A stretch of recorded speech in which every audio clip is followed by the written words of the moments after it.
Astăzi vorbesc despre teoria probabilităților dezvoltată de economistul britanic John Maynard Keynes, cunoscut pentru contribuțiile sale semnificative în economia modernă. Această teorie joacă un rol fundamental în înțelegerea comportamentului economic, a deciziilor financiare și a factorilor care influențează piețele. Haideți mai întâi să vedem analiza de astăzi a pieței și revenim. Vă salut! Pentru cei care nu mă cunosc, sunt Cătălin Iamandi și mă ocup cu grafică și investiții. Fac acum o scurtă analiză valabilă pe 18 aprilie 2024, înaintea deschiderii pieței de capital din America. Rata dobânzii de referință rămâne deocamdată neschimbată în SUA 5,5%, în zona euro 4,5% și în România 7%. Pe harta din spatele meu se pot vedea ratele dobânzilor pe tot globul. Cu cât albastru este mai închis, cu atât este mai mare rata dobânzii în acea zonă. Sentimentul pieței este neutru, 50% bullish, 50% bearish. Piața financiară în SUA, raportată la media pe 200 de zile, este poziționată deasupra mediei 54,8% și sub medie în proporție de 45,2%. Așa se prezintă calendarul economic până acum în această săptămână. În luna martie, inflația din Marea Britanie a scăzut la 3,2%, ușor peste prognoza economiștilor de 3,1%, de la 3,4% în februarie 2024. Inflația de bază, ce exclude prețul la energie și alimente, a fost de 4,2%. Inflația serviciilor a scăzut de la 6,1% la 6%. S-a remarcat în UK o creștere peste așteptări a ratei șomajului până la un procent de 4,2% și o ușoară scădere a ratei de creștere a salariilor până la 6% în luna februarie. Prețurile de pe piață sugerează două reduceri de rate în 2024, dar incertitudinea planează din cauza presiunilor inflaționiste continue. Așa arată toate companiile listate pe piața din SUA. Sunt grupate pe sectoare de activitate. Mărimea reprezintă capitalizarea companiei și culoarea reprezintă evoluția companiei în ultima zi. Indicele volatilității VIX la 9 zile a ieșit din trendul lateral de nivel scăzut. Sunt câteva zile cu volatilitate mai ridicată. Indexul Fear and Greed a scăzut și este la 34, o valoare ce indică frică în piețele din America. Concluzia analizei este că majoritatea companiilor se află în teritoriu pozitiv, dar au început corecții. Indexul Standard & Poor's 500, ca și indexul tehnologiei Nasdaq și indexul Dow Jones Industrial Average scad de câteva zile, ca și indexul companiilor mici Russell 2000.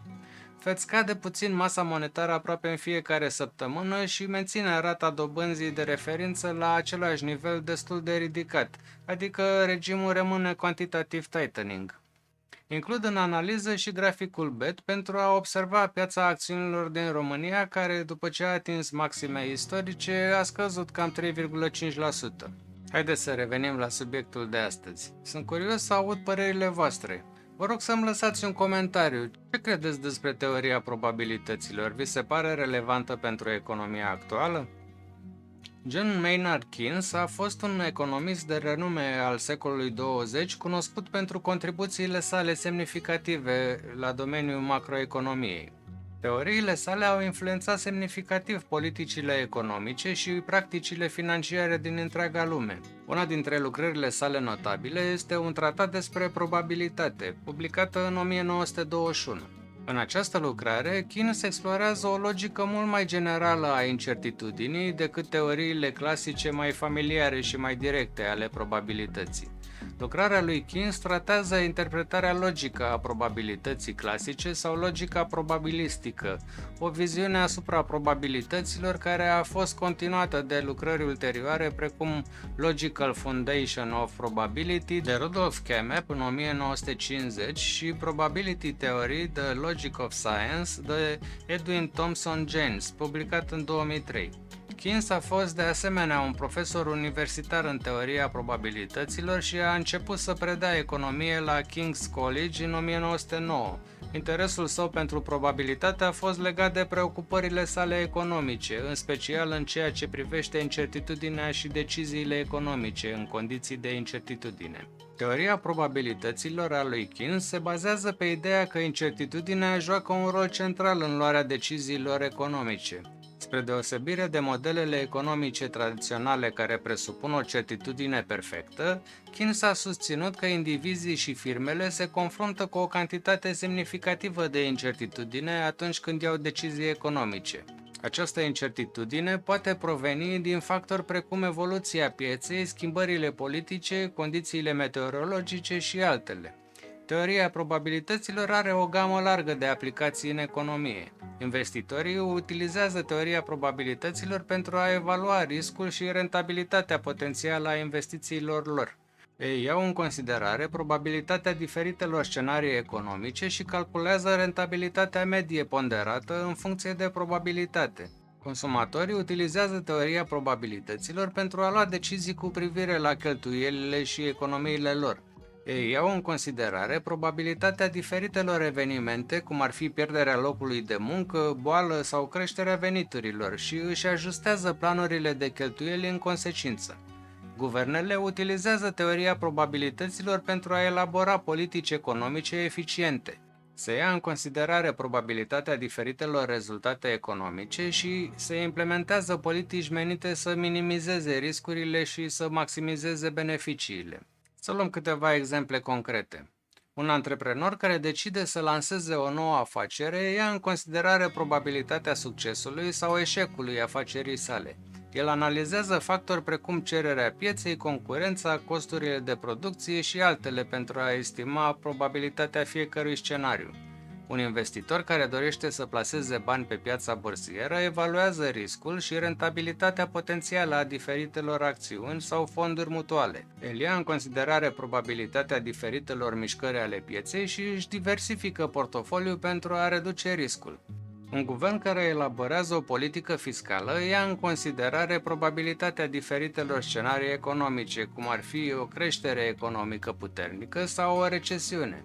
Ei ajustează ratele fiscale și cheltuielile guvernamentale pentru a stabiliza economia și a minimiza riscurile.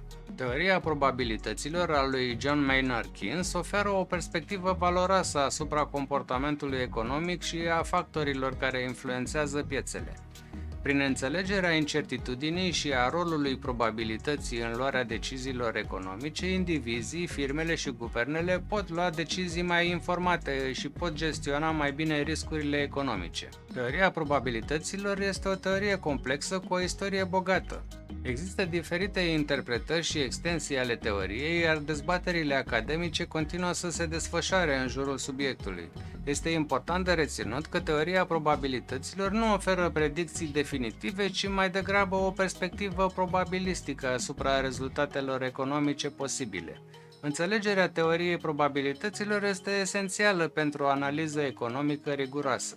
Voi continua să postez 2 videouri pe săptămână pe care vă invit călduros să le vedeți pentru a înțelege mai bine domeniul economic. Ca de obicei, mulțumesc frumos membrilor și vă rog să vă abonați dacă nu ați făcut-o deja pentru a nu pierde videoclipurile viitoare. Este important pentru mine să ajung la 1000 de abonați. Apăsați butonul de like dacă apreciați munca mea și trimiteți acest videoclip persoanelor care ar putea fi interesate să se dezvolte personal și financiar. Activați clopoțelul pentru a fi notificați atunci când postez un episod nou. Dacă doriți, puteți să-mi lăsați adresa noastră de mail pentru a primi update-uri. Linkul este în descriere. Sau puteți scana acest cod QR care apare pe ecran. Ne vedem în următorul episod. O zi plăcută!